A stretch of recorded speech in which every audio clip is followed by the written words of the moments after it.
What people want. This is Index Card Insights, episode 56.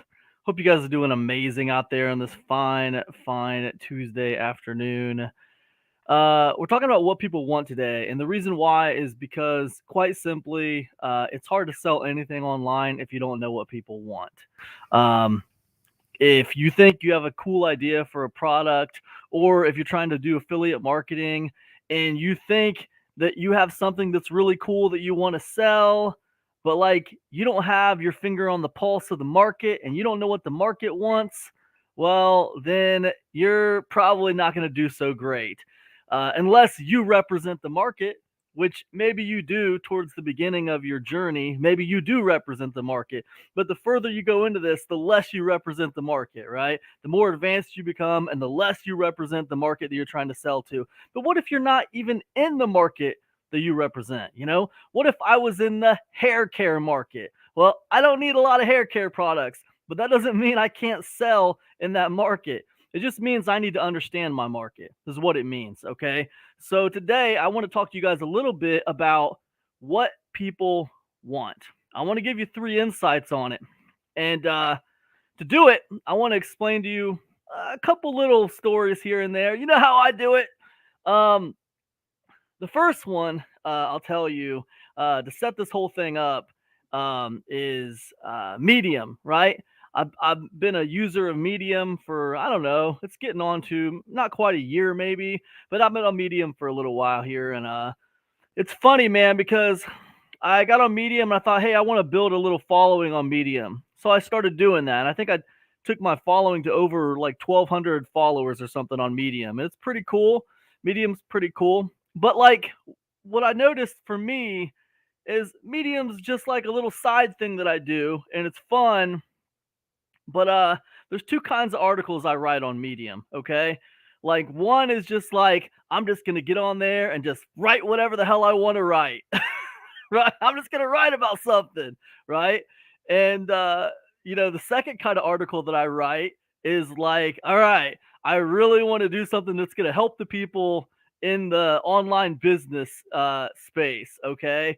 These are the two kinds of articles I write. Now, let me give you a couple of stats here, and then I'll give you three insights on what people want. Okay. So, the most recent article that I ever wrote on Medium, I just wrote it a couple days ago. It's called The Price of Everything. All right. Now, listen, guys, every single article I've written on Medium was designed to help people in my space. They were all designed to give something back to the market. But certain kinds of articles that I write get a lot of attention, while other articles that I write get ignored a lot. Now, The Price of Everything is an article that I wrote that's all about not neglecting, stuff from the past, because there's a lot we can learn from the past that translates and that tracks right on into the future, right? And it's super relevant, but it got 18 views and it got 4 reads, okay? Or maybe this is what's happening today. It doesn't matter. No, this is all time. 18 views and 4 reads, right? So it kind of got largely ignored. The Price of Everything, great article. What is it? It's self-help, right? It's self-help. Um, but it got largely ignored. The one I did before that was called A Car, a Plan, and a Lesson. Okay. It got 7 views and it got 2 reads. What's A Car, a Plan, and a Lesson about? A car, a plan, and a lesson is about being independent. It's about, it's about taking advantage of opportunities that you get and not waiting for everyone to give you everything. It's about taking what you want, right? Really cool article that I wrote. It's really about just kind of helping people, teaching people just go out there and go for what you want, right? Before that, I wrote an article called "This Article is Not Copyrightable," right? And that article got 25 views and 5 reads, and it was all about how to This is all about just understanding that articles written by AI are not copyrightable. Like you cannot copyright articles that were written by artificial intelligence, right? And it was all about the kind of like thing that's surrounding artificial intelligence right now when it comes to copyright and registering copyright on artificial intelligence created content. That's what it was all about. Super useful article for businesses, but largely ignored, right? What else? The one I wrote before that was called Whoa, What a Week and Cheese Caves, right? I can't even begin to tell you what the hell I was talking about when I wrote this. I'd have to go back and look at the article. I forget.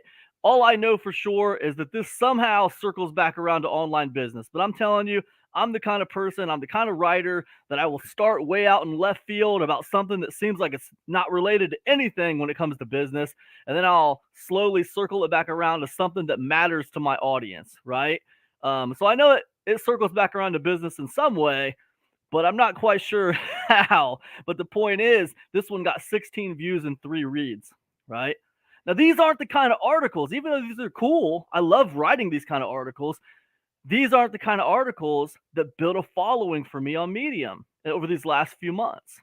The article I wrote right before that was called How I Earned $1,244.86 in Just 96 Hours. And the title's a little longer than that. It's a step-by-step guide or something like that. Well, that article got 10.3 thousand views and 1.5 thousand reads. Okay, way different. Then we got some other articles that did okay, right? And then we got just like the kind of articles that I did basically, like this one. I made $2,694 in 7 days writing simple content. That got 1,000 views, right? So basically what happens is this one, how I made $6,541 in 4 days writing simple content. That got 5.2 thousand views, right? So like what we're seeing here is a definite divide in the kinds of content that people really like get gravitated towards, right? The kind of content that people really just go for, right? They're all useful, right? But some of them people just like they got to read it, right? So it's interesting. There's a divide. And sometimes as a content creator, you kind of feel annoyed by it because you feel like, well, this is what I want to write, but I'm forced to write these kind of articles. I can't write about this crazy stuff I want to write about because no one's going to read it, even if it's helpful. I got to write about this kind of stuff. That's the only thing people care about. That's what it feels like sometimes. That's not really true, but that's kind of how it feels. That is context for the 3 insights I want to give you today. All right. So with that being said, let me give you insight number 1. Insight number 1 is the first rule of marketing. Okay. What's the first rule of marketing, Cam? Well, this is something I have to remind myself about all the time. The first rule of marketing is it's never about you. It's always about them. No matter how much you might talk about yourself, it always has to circle back around to them. Right. And on Medium, you have to understand with a place like Medium, your titles matter. Okay. And if the title doesn't seem to have an immediate benefit to them, then they're probably going to move on to something that does seem to have an immediate benefit to them, right? So I can talk about whatever I want to talk about in my article as long as it circles back around to something that's going to help them, but my title has to reflect that it's going to help them, right? Because if it doesn't reflect that, then they're going to find something that does look like it's going to help them, right? Now, some of that could be positioning, right? People could say, well, Cam, that's because you're positioned in a certain way. You're positioned in that like marketing online business space. Maybe if you were positioned in a kind of like write whatever the hell you want kind of space, then maybe tons of people would just read your stuff. And that's probably true. I mean, we've seen it over and over and over again on different platforms. It kind of depends on how you're positioned. But what I can tell you from my personal experience is, no matter how you're positioned, is that it's never about you. It's always about them. No matter how you're positioned, right? Who is the audience that you are trying to capture? Whether it's the audience that you're trying to get to buy stuff or the audience that you're trying to get to read stuff. Who are they? What do they care about? The audience that's following me cares about making money on the internet. So if I got a title like The Price of Everything or A Car, a Plan, and a Lesson, people are going to be like, I don't know, man. And they're going to move on, because that's the audience that's around me, right? So like, it's the insight number 1, and it's the first rule of marketing. First rule of marketing, guys. It's never about you. It's always about them. And that has to be reflected in your titles.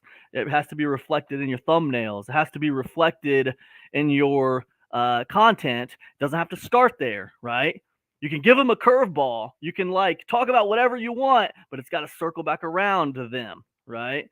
So yeah, that's what I would say. That's the first insight I can give you. The second insight I can give you, right? A miracle that helps. What does that mean? Well, I'll tell you what that means.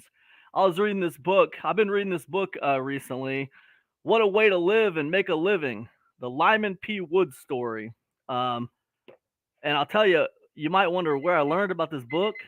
If you want to know some good books to read, my buddy Marlon Sanders is the one who turned me on to this book. And I really don't know anybody who knows about more books than Marlon Sanders. I mean, this guy knows about all the books. So if you want a good book to read and you're trying to find something different, check with Sanders because he can recommend you a good book for sure. But anyways, in this book, the Lyman P. Wood story, Wood is like he's a direct mail guy. He's in the direct mail, sends stuff through the mail order business, right? Anyways, they were publishing this magazine called Faith Magazine, and it was like magazine of specific prayers and stuff like that. And one of their guys, writing, one of the co-founders, he's like, man, I'm cool with the religious stuff, but like, I kind of wish we could do more like kind of independent, like help yourself kind of stuff. I wish we could do more independent, help yourself kind of stuff. So they decided they'd do a little section, in the magazine of like self-help stuff, or they start putting some self-help stuff to go with it. That instead of just giving people like specific prayers to sell, instead of just giving people specific prayers to say, not sell, like, hey, how to pray for like more money or how to pray to fix your health or whatever. Instead of that kind of stuff, they do that, but they'd also do like some self-help stuff. Like they would just step by step show them what to do to fix like finances or what to do to fix this. They did that, right? And what happened was the self-help stuff didn't do that great. It didn't do so great. People wanted the prayer stuff. They loved the prayer stuff. They didn't like the self-help stuff as much, which is kind of crazy, right? I mean, you think people would want self-help stuff. But what they figured out was that like people, they want a miracle that helps them more than they want like self-help material, right? And what that means is like people are looking for the thing that is going to save them, not the thing that's going to help them, right? People are looking for the thing that doesn't make sense, but somehow it's going to be a miracle, right? And if you can wrap some help in a package of like a miracle kind of thing, then you can really, really attract people. You can really pull people in. Think about those articles I was telling you about on Medium, how I made $4,000 in 4 days, right? That sounds like a miracle. How you make $4,000 in 4 days sounds like a miracle, right? People are attracted to it, gets their attention, right? So people like a miracle that helps them. They're attracted to that a little bit more than they're attracted to, just like self-help, instructional, right? So you got to be aware of that. People are always more interested in a miracle that helps than they are in self-help. Something to keep in mind. Learn that from What a Way to Live and Make a Living by Lyman P. Wood there. And the insight number 3 that I can give you on what people want, because that's what we're talking about today, guys. We're talking about what people want, how to know what people want. Now, this is the kind of stuff you need to know, guys. If you want to do affiliate marketing, you need to know what people want, all right? Because that's going to help you figure out what kind of product you want to affiliate with, right? If you don't know what people want, you're going to be picking the wrong products. If you want to sell your own products, you need to know what people want, because that's going to help you figure out what to make, right? You start making products that you think are cool, but your market doesn't care about, guess what's going to happen? A whole lot of nothing. You're going to be sitting there, twiddling your thumbs, wondering where all the sales are. Where'd all the sales go, man? No one's buying my stuff. Yeah, man, because you're not paying attention to what people want, all right? You're just thinking about what you think is cool. It doesn't matter what you think is cool. You have to respect the market. Nobody's bigger than the market. All right. So what's the third insight that I can give you on what people want? The third insight I can give you on what people want is this: ride the hot hand. Okay. Ride the hot hand. What does that mean, Cam? What do you mean ride the hot hand? Well, what it means is um there's always like certain subjects in a market. Whatever market you're in, there's always certain subjects that happen to be very hot right now, right? People automatically have an interest in that subject, okay? Like right now in the internet marketing space, the hot hand is AI. Everyone's talking about AI. At this time last year and the year before, in this space, the hot hand was NFTs. And then the year before that, it was cryptocurrency. And then the year before that, it was like push notifications and chat bots. And like there's always like a hot hand. There's always something going on that it just already has the market's attention. So what does that mean? Does that mean you can just automatically just take that subject and run with it? Not exactly, right? Because everyone else is doing the same thing. Like riding the hot hand is not new. Like this idea of riding the hot hand is like old hat. Everybody understands they should talk about what everybody's talking about. They get that. What you need to do is you need to take something that's already captured the market's attention and try to come up with a unique selling proposition that has to do with that thing. All right. You need something that you take that thing that's already captured the market's attention, but figure out a different way to package it, right? Figure out a different way to talk about it. Do you have 2 cents to add to the conversation of that subject? Like, do you have something new to say about that subject? Because that is riding the hot hand for real, right? Because if you try to ride the hot hand and you're just saying the same crap that everybody else is saying, it doesn't matter. Nobody's going to care. You're going to be part of the white noise, right? And that's kind of like ride the hot hand, second level. You can't just ride the hot hand first level anymore because like people are smart, they're savvy. You've seen it 1,000 times. How many people do you see knocking on your doorstep talking about artificial intelligence? You see it everywhere. You can't get away from it. Everybody's riding the hot hand. You're tired of hearing about the hot hand. But that's it, right? That's it. And the reason why the hot hand matters, and you don't have to use the hot hand, you don't have to ride the hot hand, but the reason why it matters is because it has built-in marketing, right? You don't have to get people interested in the subject. They're already interested in the subject.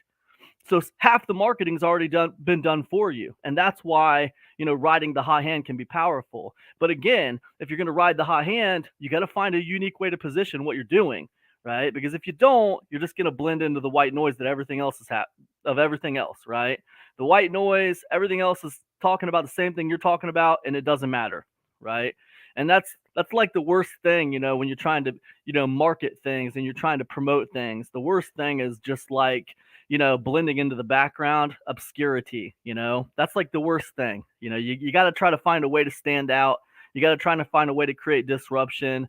So when we talk about riding the hot hand, it's important that you come to the table with a little bit of a different take, right? So anyways, that's all I got, man. Listen, check it out. If you like what I've talked about today, hey, thanks so much for hanging out with me. Be sure to get over to epicconversions.com. I got a brand new freebie for you. It's called 12 Secrets. It's all about artificial intelligence and how you can use it to help your online business. I reveal 12 secrets on that subject, and you better believe I'm riding the hot hand. Listen, if you don't like what I've talked about today, I thank you for listening this long anyways, and I'll see you in the next episode of Index Card Insights. Peace, guys.